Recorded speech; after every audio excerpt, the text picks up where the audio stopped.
Why it's so hard to warn people about flash floods. At 1:10 a.m., the Guadalupe River in Texas was almost dry. By 4:30 a.m., its water flow had surpassed that of Niagara Falls. Over 100 people died in just a few hours. The river went from 8 cubic feet per second to 120,000 in 3 hours. This speed is what makes flash floods so deadly. By definition, flash floods happen within 6 hours of heavy rainfall. Scientists can only warn people hours ahead at best. The first challenge is knowing where the rain will fall. That depends on many shifting factors. Cloud shape affects how much rain reaches the ground. Wind speed and direction change by the minute. Even the size of the raindrops can make a difference.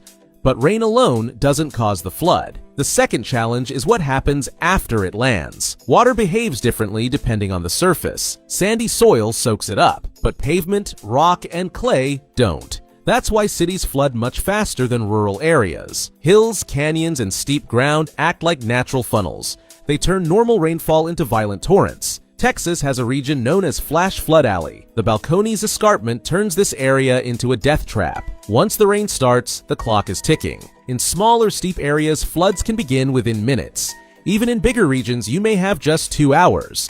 That's not enough time to wake up and escape. Weather forecasters did issue warnings as fast as they could. A flood watch was sent out Thursday at 1:18 p.m. A watch means conditions are right for flooding to happen. 12 hours later, the NWS upgraded it to a flash flood warning. A warning means a flash flood is already happening or about to. But by then, most people were asleep. It's nearly impossible to wake up sleeping families in time.